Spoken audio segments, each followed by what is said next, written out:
बहुत धन्यवाद। लेकिन यहाँ एक बड़ी खबर आ रही है और ये बड़ी खबर है कि नक्सलियों से जुड़ी हुई, जहां एक मुठभेड़ हुई और वहां पर जो एक बड़ा नक्सली है उसको ढेर कर दिया गया है और इस नक्सली पर 1 करोड़ से ज्यादा का इनाम था।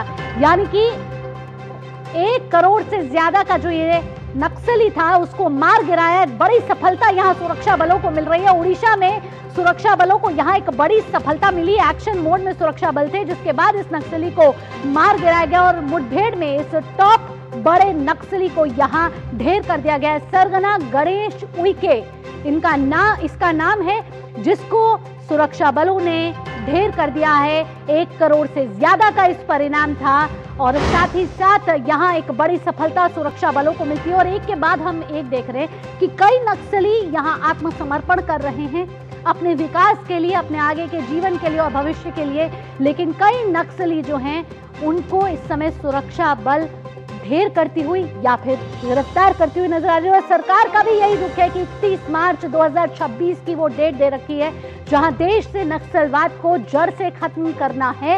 और उसके लिए सरकार लगातार कई प्रयास कर रहे हैं, कई नीतियों पर काम चल रहा है, जहां एक के बाद एक हम अलग अलग राज्यों से देख रहे हैं कि नक्सलवाद से वे मुक्त होते जा रहे हैं। लेकिन जहां इस समय अभी भी नक्सलवाद उपजा हुआ है, वहां सुरक्षा बल कड़ी निगरानी के साथ काम कर रहे हैं। और आज ओडिशा में एक बड़ी सफलता यहां मिली है कि सुरक्षा बलों ने 1 करोड़ के नक्सली को मार गिराया है। सरगना गणेश उइके नाम है। और इस समय हमारे साथ संवाददाता नीरज सिंह जुड़ गए हैं ज्यादा जानकारी के साथ। नीरज, एक बड़ी सफलता यहां सुरक्षा बलों को मिलती है और सरकार का भी जो प्रयास है कि नक्सलवाद को खत्म करना है, उस कदम में भी एक बड़ी सफलता। नक्सली नहीं था गणेश उइके। आप देखें कि साउथ सब जोनल जो कमेटी है इनकी नक्सलियों की, उसका हेड था और 7 राज्यों में जो पुलिस है वो इसकी तलाश कर रही थी। और आज सुबह जब कंधमाल में, उड़ीसा के कंधमाल में ऑपरेशन हुआ तो वहां पर 6 नक्सली मारे गए, जिसमें गणेश उइके भी शामिल है। 1 करोड़ 10 लाख का इसके ऊपर इनाम था। और आप देखें कि गणेश उइके है न केवल उड़ीसा में बल्कि छत्तीसगढ़ में भी काफी सक्रिय था। और छत्तीसगढ़ में भी हमने देखा है कि हमारे सुरक्षा बलों ने किस तरीके से तमाम नक्सलियों को आत्मसमर्पण करने के लिए बाध्य किया। इसके अलावा जिन्होंने हथियार नहीं डाले तो उनको मुठभेड़ में मार गिराया गया। तो ये एक बड़ी सफलता है।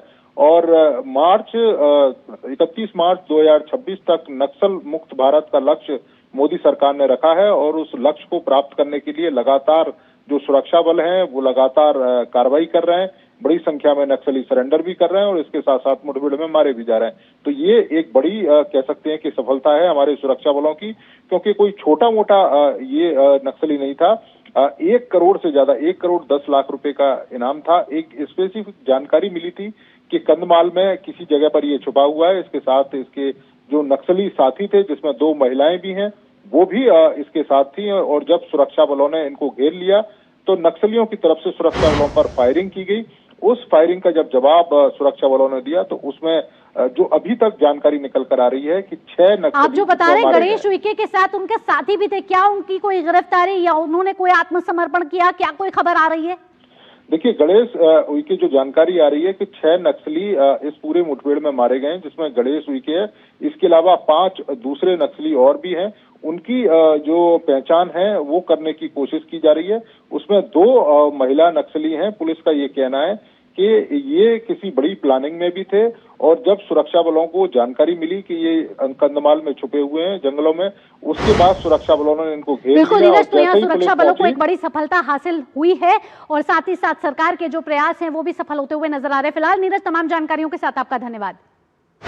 आइए अब अगली खबर का रुख कर लेते हैं और अगली खबर हमारे पर्यावरण को कैसे संरक्षित किया जाए, इसके लिए केंद्र सरकार लगातार प्रयास कर रही है और उसमें अरावली को लेकर सरकार ने एक बड़ा और सख्त फैसला लिया है। दिल्ली से गुजरात तक फैली अरावली पर्वतमाला में अब नई माइनिंग लीज पूरी तरह से रोक दी गई है। यानी अब कोई नई माइनिंग यहां नहीं होगी। केंद्र सरकार ने अब ये साफ कर दिया और कड़ा एक्शन लेते हुए कहा है कि नई माइनिंग नहीं होगी और जब तक ये नहीं होगी, जब तक सुप्रीम कोर्ट के निर्देशों के तहत अरावली के संरक्षण और खनन को लेकर एक वैज्ञानिक और टिकाऊ नीति तैयार नहीं हो जाती, यानी कि एक सस्टेनेबल नीति तब तक तैयार नहीं हो जाती, तब तक नई माइनिंग यहां अरावली पर्वतमाला में नहीं होगी और साथ ही नए खनन की इजाजत भी नहीं मिलेगी। केंद्रीय वन एवं पर्यावरण मंत्रालय ने इस संबंध में हरियाणा, राजस्थान और गुजरात के मुख्य सचिवों को एक पत्र भी लिखा है, साथ ही निर्देश भी दिए हैं। इसके साथ जो खदानें अभी चल रही हैं उन पर भी कड़ी निगरानी बढ़ाने के आदेश दे दिए गए हैं। आइए अब ग्राफिक्स का रुख करेंगे और बताएंगे आपको कि अरावली पर सरकार का ये कड़ा एक्शन क्या है। आपको बताते हैं कि ये जो कड़ा एक्शन है वो ये है कि अरावली पर अब जो नई माइनिंग है नहीं होगी। हमारे साथ तापस जुड़ चुके हैं ज्यादा जानकारी के साथ। तापस, एक बड़ा एक्शन सरकार द्वारा ये लिया जा रहा है और साथ ही साथ हमारी बहुत ही प्राचीन पर्वतमाला है जिसको हमें संरक्षित करना है, इसमें सरकार लगातार प्रयास कर रही है और इसमें एक बड़ा बदलाव यहाँ से देखने को मिलेगा। दो जो बहुत अहम चीज़ें इसमें मैं आपको बताना चाहूँगा। सबसे पहली तो सरकार ने कहा कि जो नई माइनिंग है वो नहीं होगी, उस पर पूरी तरह से रोक लगा दी गई है। और उसके साथ साथ उन्होंने सरकार ने यह भी कहा है कि जितने भी दूसरे स्टेट्स हैं जो उनको भी ये सख्त हिदायत दी गई है कि जो इलीगल माइनिंग है उस पर भी कड़ा रुख लगा कर सरकार ने कहा है कि वो उसको भी रोका जाए। दूसरी अहम चीज़ है कि एक भ्रम फैलाया जा रहा था कि FSI यानी फॉरेस्ट सर्वे ऑफ इंडिया की कोई रिपोर्ट आई है जिसमें कहा गया कि अगर जो 100 मीटर का जो रूल है उसको लागू किया जाता है तो उससे करीब सिर्फ 10% अरावली ही बच पाएगी। ऐसा कोई रिपोर्ट नहीं आया है। सरकार ने इसको खंडन किया है। सरकार ने कहा है कि ये फैक्ट चेक में ये गलत रिपोर्ट है, इसको गलत तरीके से पेश किया जा रहा है और जिसकी वजह से ये भ्रांति जो है लोगों में फैलाई जा रही है।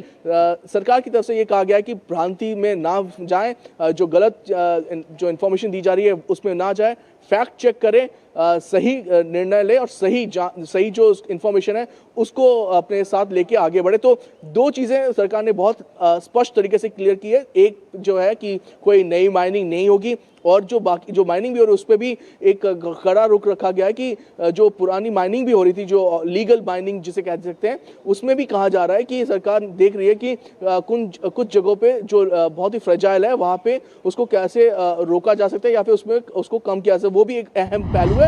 और FSI का जो रिपोर्ट है, जो बहुत सारे लोग जिससे भ्रांति फैलाने की कोशिश करते हैं कि कोई FSI की रिपोर्ट आई है, उसको भी सरकार ने कहा कि ऐसी कोई रिपोर्ट नहीं आई है। बिल्कुल तापस, तो सरकार इस पर कड़ी नजर बनाए हुए है और सरकार लगातार अपना स्पष्टीकरण भी दे रही है कि इस तरीके के फैक्ट्स को चेक करने के बाद ही आप खबर दिखाएं। फिलहाल तापस, तमाम जानकारियों के साथ आपका बहुत बहुत धन्यवाद। इसी के साथ न्यूज पंच पर फिलहाल इतना ही। देश और दुनिया की बाकी खबरों के लिए जुड़े रहिए DD न्यूज के साथ।